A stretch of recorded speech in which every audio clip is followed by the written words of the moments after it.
we are really excited to talk about a critical and interesting topic for IMPLAN. That is the time series data. So we've mentioned this or alluded to it in a lot of our other content, so you may have heard of it. And if you've been around with us for at least 5 years, you've probably also become familiar with IMPLAN's time series data that way. But today we're going to take a little bit of a deeper dive into what we're referring to and the production of that data. So we can go ahead and begin. All right, so my name is Wes Morgan, and I am one of the data developers here at IMPLAN, and today I am joined by Dr. Jenny Montell, who is not only our chief economist, but also the fearless leader of our data team. Okay, next slide. And here at IMPLAN, we do also like to keep our webinars interactive by allowing attendees to pose questions to our presenters. So if you do have any questions, please feel free to type them into the chat box.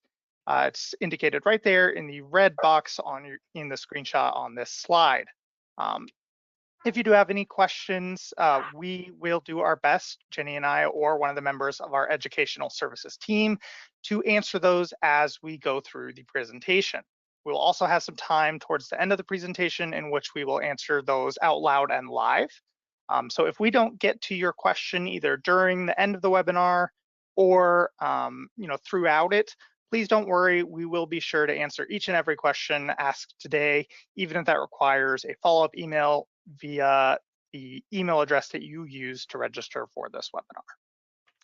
Okay, so now as for the agenda of this meeting, we are first going to cover what the time series are and talk about how we produce it. So this includes discussion of using revised raw data from our sources and incorporating methodological changes that we've made since the last production of our time series data set. And lastly, we are going to explore what the new data looks like just a bit and then leave time for that question and answer period that I mentioned. All in all, this should just take about 45 minutes. So with that, I will pass the mic over to Jenny. Thank you, Wes. Appreciate it. And thank you all for being here. So I'm just going to describe what the time series are and where your data are and why we do it and what it means and where you can find them and all that good stuff. And then we'll go into a couple of the specific topics in more detail in the next sections. So in a nutshell, our time series data are a re-estimation of all years of IMPLAN's core data. So we go back all the way to 2001 to our current IMPLAN year and re-estimate all of those data years and all of our models for those years down to the county level. And we do this every 5 years for a few main reasons. And I'll get to those as we hear when we talk about there's plenty of benefits and rationale for doing it, and some of them are related to why we do it every 5 years. So one benefit of doing this is that it gets all of our data into the same industry set or industry scheme or industry list. For those of you who've used IMPLAN for a long time, you'll remember that we at IMPLAN, the industry set or the list of industries changes every 5 years. And that's because the list of industries we have is related to and somewhat dependent on the industries in the BEA's benchmark IO tables. So that's a lot of words. It's the Bureau of Economic Analysis. They put out these input-output tables every 5 years, and those input-output tables are critical to IMPLAN because they show all the interactions between industries and institutions and all the things that you need to know for running impacts. And they release those tables every 5 years, and our industry list is related to the industries that they have. And so sometimes we get new industries that come into the economy. Sometimes industries are lost in the sense that they're combined with others into a more aggregate industry scheme. And so anyone who wants to know more about the BEA the BEA benchmark tables, Wes and I did a webinar on those last spring, and we have that recorded, and the recording is on our support site. implan.sport.com. So feel free to go watch that if you want to know more information about that. But because of that, we get a new IMPLAN industry set every 5 years. And that just happened in this past year. So our new 2023 data are in the 528 sectoring scheme, whereas previously all the data were in a 546 sectoring scheme. And so there's this break. So it's hard to compare anything prior to 2023 with our 2023 data unless we've got them all into the same sectoring scheme. So that's part of it. Then another part is that every year we make some methodological changes. We try not to do any large scale changes. Those don't happen very often from one year to the next, but there are little things that change when a raw data source goes away, or we discover a new raw data source, or we discover a better way to do something. And we're going to talk about this in more detail next, but there are some minor methodological changes that happen year to year, and over time they'll start to add up. And so we really want to go back and redo our data with our current methodologies so that they're all estimated in the same way, and that really makes them more comparable, so you could really do a time series analysis with our data. A couple other benefits are that when we do annual data, each year, some of our raw data sources that we use, the data are lagged a year relative to the IMPLAN data year. So for example, when we were making the first set of 2022 IMPLAN data, some of the raw data we used were 2021 data. And Wes and I have procedures to project those data into 2022 using other data sources. But when we go back now and we re-estimate 2022 data, since we've just done it recently, all the 2022 raw data are now available. So we don't have to use a 2021 number and try to project it. We can just grab the 2022 numbers. So it takes a little bit less estimation and we get a little more real data in there, which is great. And then finally, there are also some of our raw data sources revise their numbers after their first releases. So most of you are probably familiar with GDP. You hear about the quarterly GDP number, and you'll hear there's a first, preliminary release, and then a month later there's a revised release. And then a month later, there's another revision, and then there's a final number. And so when we're creating our annual data set, we're usually using the first release of most data that we use. And so an advantage of going back later and re-estimating all of our data is that we can get the revised numbers from our raw data sources. And we'll talk about that in more detail as well.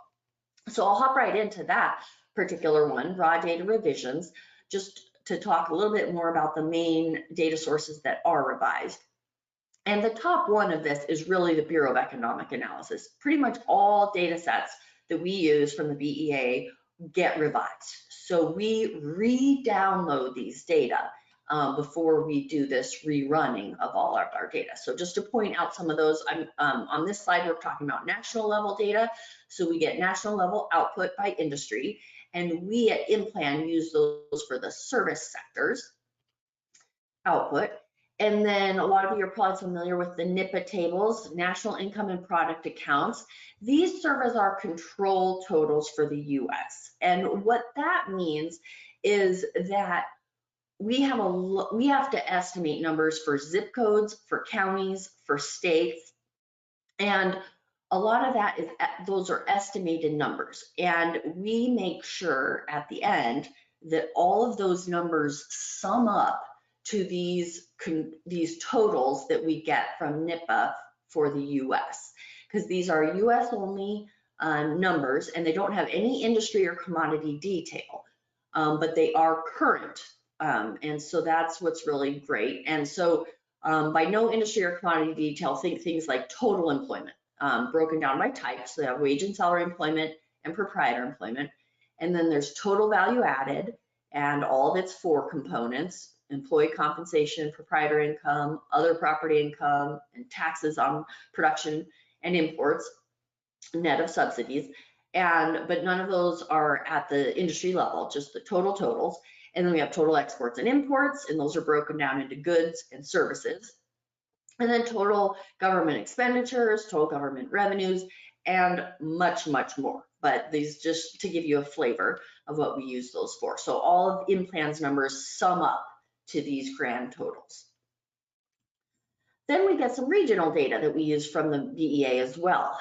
They have a bunch of tables in a section they call regional economic accounts, and there's some state level data like GDP by industry, tax receipts, capital income of persons, and then there's county level data, proprietor employment and income by industry, wage and salary employment and income. For most industries, we use the Bureau of Labor Statistics Census of Employment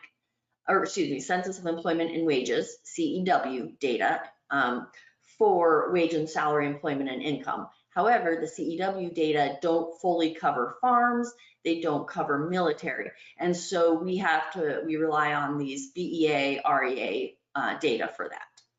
Then, in addition to just not covering those sections, those industries very well, the CEW also undercover a handful of other sectors, including the sector for private higher education. They don't include student employees.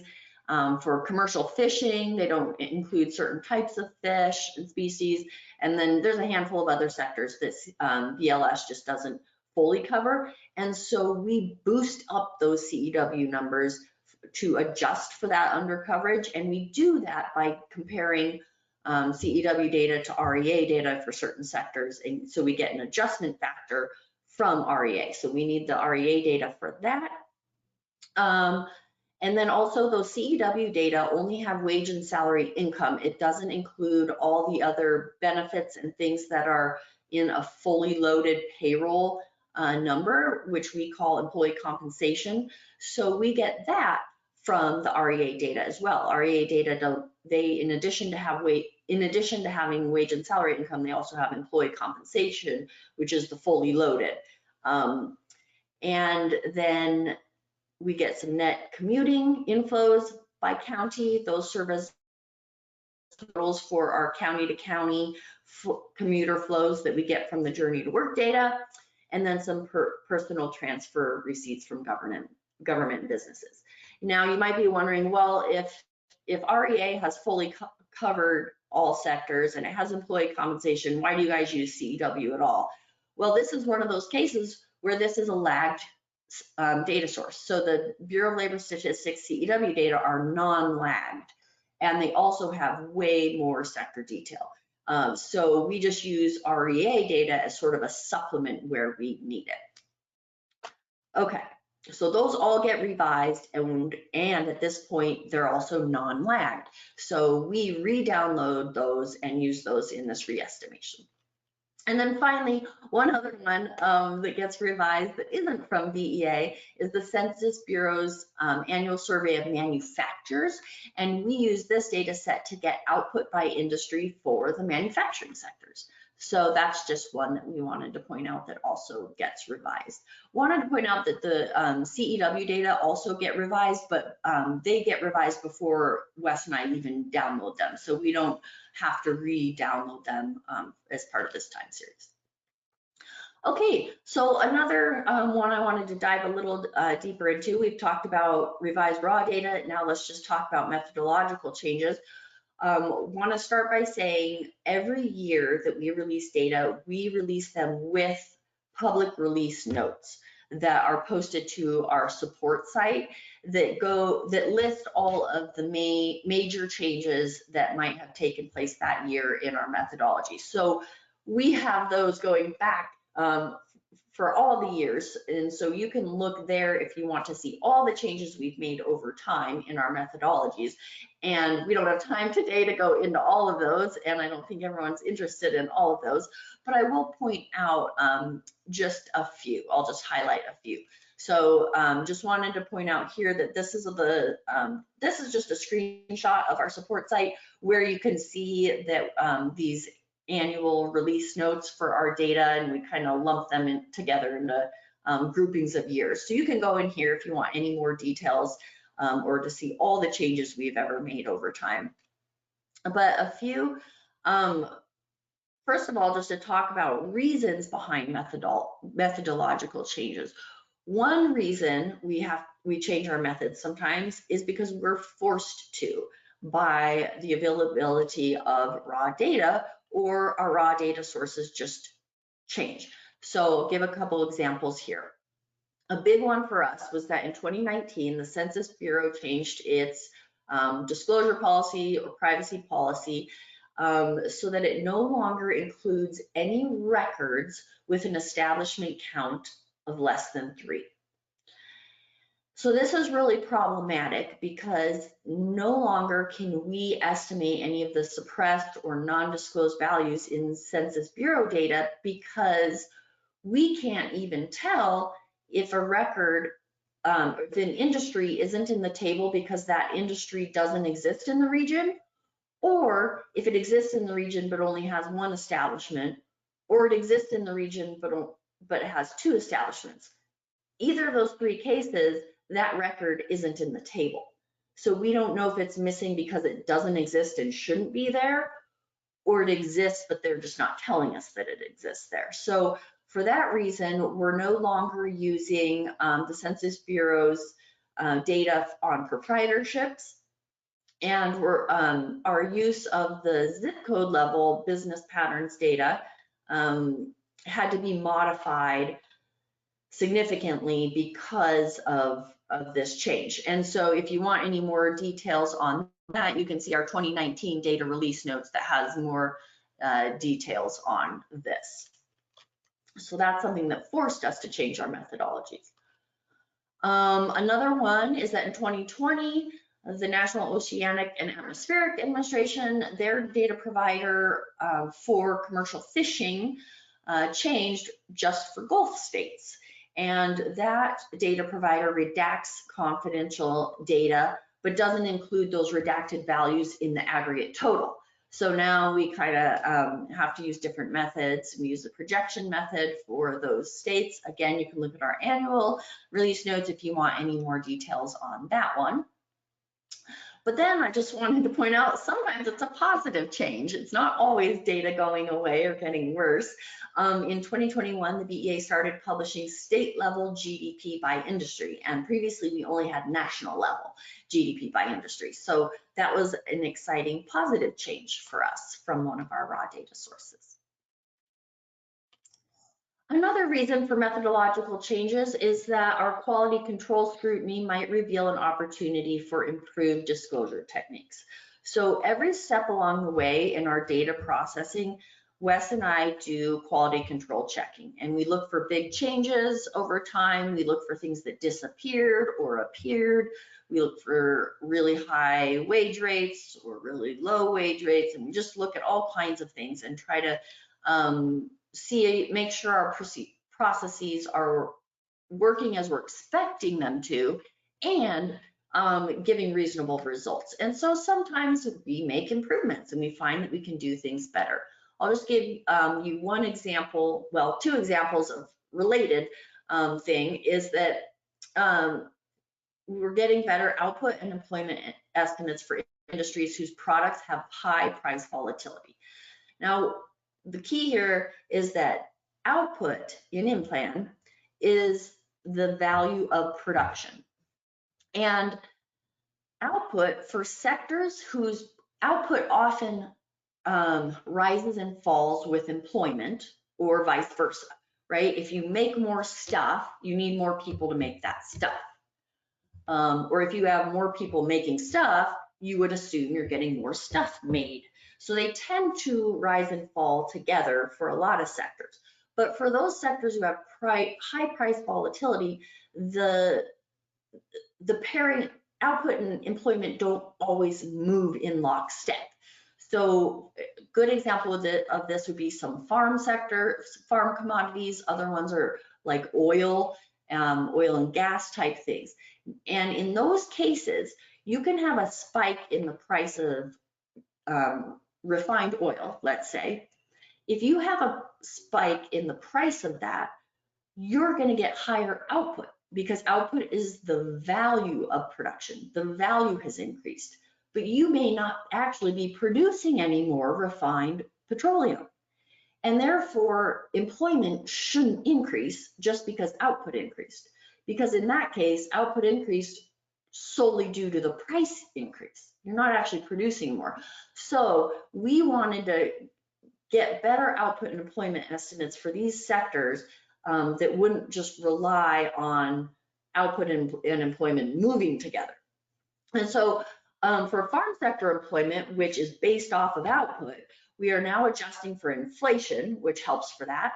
And we're controlling to a more aggregate, but more recent employment values. And those come from that BEA, REA data I was telling you about. They don't have the 14 farm sectors that we have in IMPLAN. They just have one aggregate farm sector, but now we can at least control our 14 farm sector values and make sure they sum up to that REA value. And that really helps with our employment numbers, and don't let those employment numbers fluctuate so much just based on the price of farm commodities.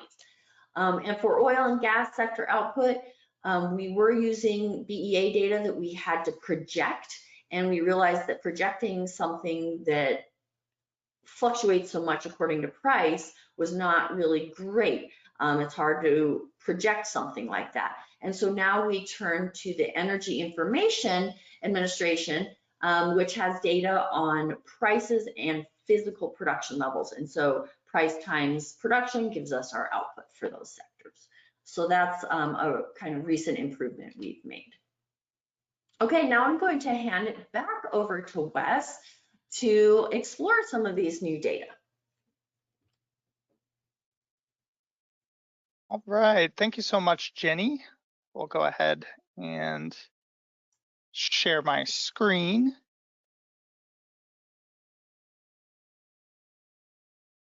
All right, are you seeing my screen okay? Yes, we are, Wes. Excellent, okay. All right, so I get the very fun and exciting job of giving you all a little sneak peek into this time series data. So to begin, when we talk about the time series data in terms of actually using it, the data is available in both impact models in the IMPLAN software and in data library. So in IMPLAN, when you go to app.implan.com, we're referring to being able to select models in our newest scheme via the regions and impact pages. So on the regions page, when you click that drop down at the top right hand corner of your screen, you've probably noticed that 2023 is your only option. This release of the time series data is going to include expanding that drop-down menu all the way back to 2001. And then from there, of course, you can do all the regular impact analysis and viewing of region details and all that you're able to do with the 2023 current data. Now, data library, on the other hand, is a different platform, and it is a separate subscription from IMPLAN. So data library is a visualization tool that has all of the data that IMPLAN does plus more. So everything that you can find in IMPLAN, your output, employment, employee compensation, all of that is in data library, but it also has some additional sets of data that we produce that your regular IMPLAN subscription does not give you access to. I'll just go quickly through a couple of these, but these include domestic trade by commodity, so seeing how goods and services flow amongst regions, and fully disclosed CEW data. So this is Bureau of Labor Statistics, Census of Employment and Wages data. That's what we use as our kind of main source of employment, but all of the non-disclosures or holes that are poked into it by the BLS, we go back and backfill all of that for you and then make it kind of a more complete data set. That includes all NAICS levels and all different types of ownerships. That is also in there. Data library also includes our tax collections by unit of government data. So this is an intermediate data set that we produce every year, and that goes into how we put together IMPLAN's tax report and tax data, but it's a bit different than what you would get in the app in that it includes more than just taxes. So you'd see other government collection for fees and such, and it contains more specific taxing authorities. For example, in a given county, you might be able to see the breakdown of taxes collected by a school district or a specific fire district or a township. And then the name of that entity is going to be listed as a label. So it is a bit more specific in terms of taxing authority, but it also includes more specific tax types than will be surfaced in IMPLAN. Essentially, this data set is what we use to distribute out those NIPA level taxes that Jenny was talking about earlier, the NIPA tables. We use this data to distribute out all of our taxes for the IMPLAN software's tax report. But it is only the distributors. So this data set doesn't have tax totals that are controlled up to NIPA quite yet. Great. Data library also includes Shannon-Weaver Index of Diversity, and that's an index that we produce that accounts for the number of industries in a region and the distribution of employment among those industries. So this index shows economic diversity in a region, and we will take a look at that in just a moment. In addition to all of these data sets on top of what you already get from IMPLAN, Data Library also does allow you to create custom data visualizations, and you can compare your data year over year rather than just looking at 1 year at a time.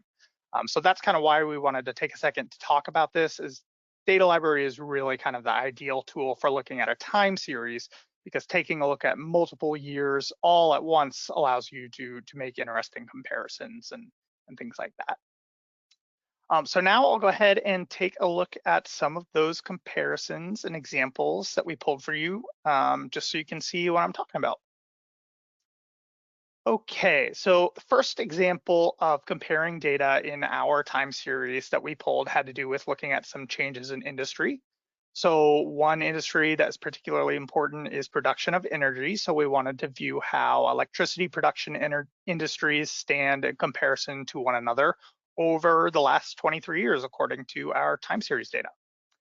In the graph on your screen, we are comparing fossil fuel-based energy production to electricity production from every other type of electricity production. So that includes hydroelectric, nuclear, solar, wind, geothermal, and so on. And the top line represents output of fossil fuel production, while the bottom line represents all of those other categories.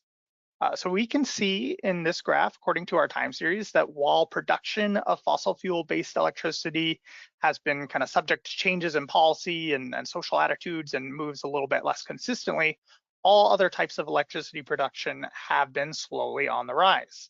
And interestingly, the gap between the two has really decreased between 2023 and 2001, especially even more so than the gap that existed between the two in 2009. So in addition to changes in industry, the time series data can also yield insight into things like changes in population and other demographic information. So as an example of this, we took a look at the metropolitan state areas, MSAs, with the highest population growth in the United States. And we wanted to see, just if our time series kind of jive with conventional knowledge, and it did indeed. Oops.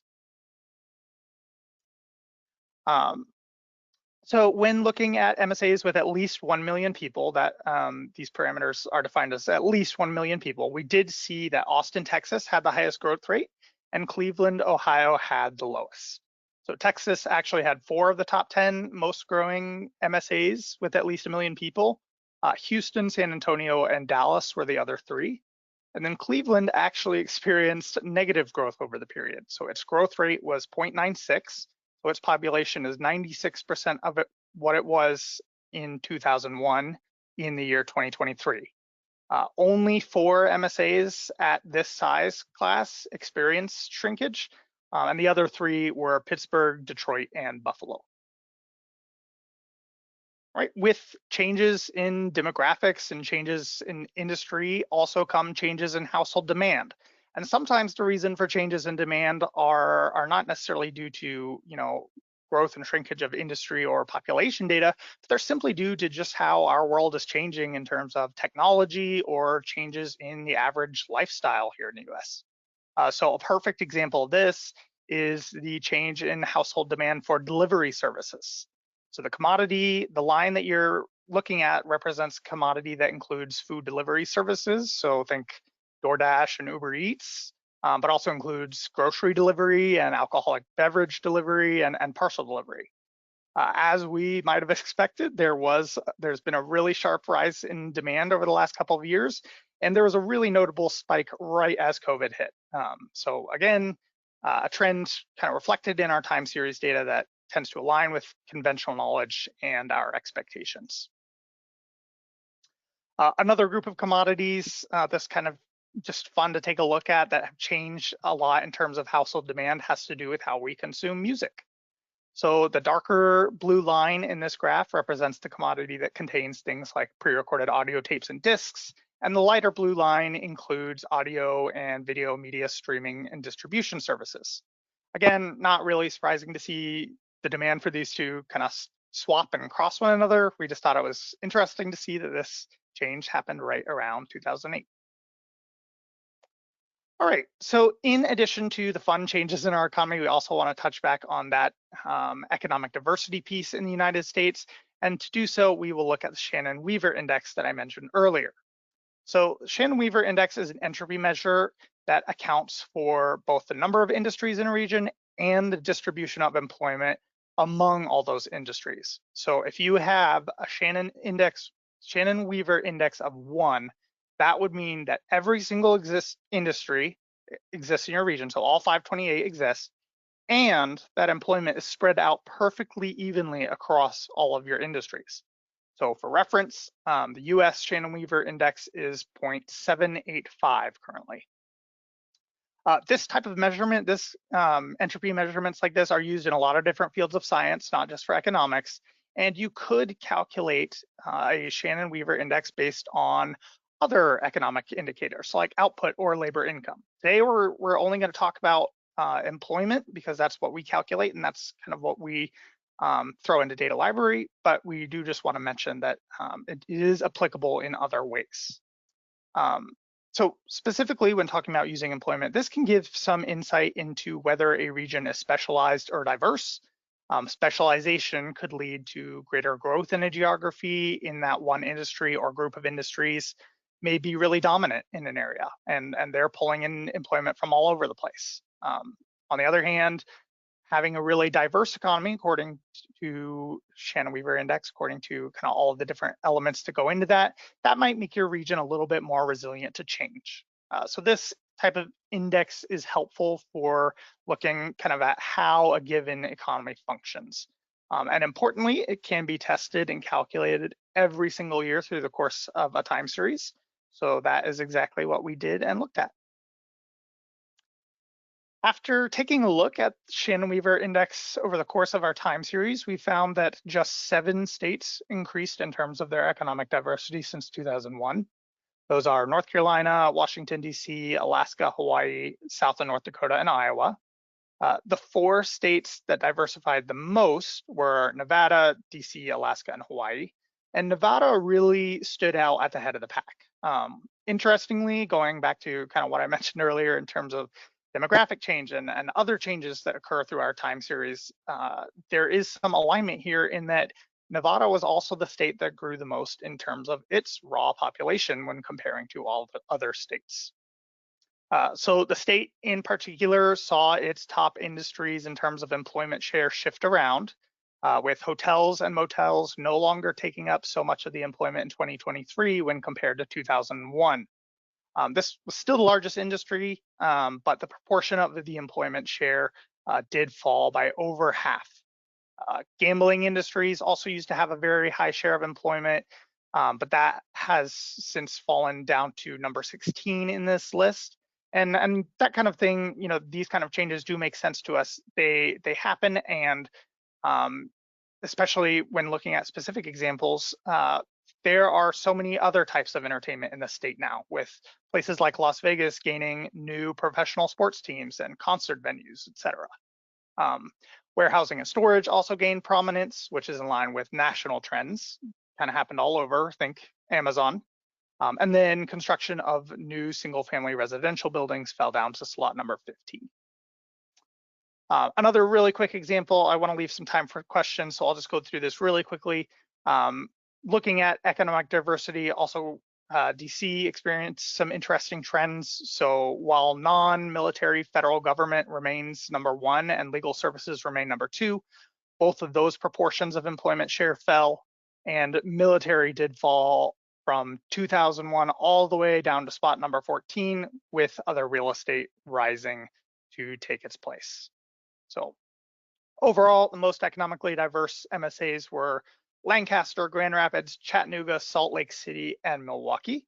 And the least diverse MSAs were Hinesville, Georgia, Jacksonville, North Carolina. And those were mostly dominated by military presence, which kind of caused employment to be concentrated in a couple of those last industries that have to do with employment and payroll of government.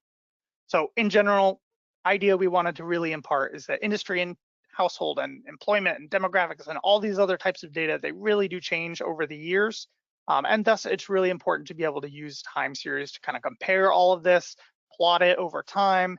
And of course, those trends translate into impacts in the IMPLAN tool. So we are very pleased to say this is coming very, very soon. And with that, we will go ahead and open up the field for questions in the last little bit of time that we've got left. I think we'll hang on for a quick 5 more minutes. We want to stay respectful of your time. We realize we scheduled this for 45 minutes, but we did start a little bit late. So we'll take a couple of questions and then, like I said, get back to you with emails if we don't get to it. I was able to answer a couple in line, and then there's one I'll answer here verbally, and then have you answer one as well, because we got this question from a couple of people. So I guess let's start with that one, because more than one person asked it. They were there's some concern about the BEA has some county data that has been discontinued, and how is that impacting us, and how will we handle that? And I kind of answered in short, yes, it is affecting us. There are some data tables, a good handful of them that we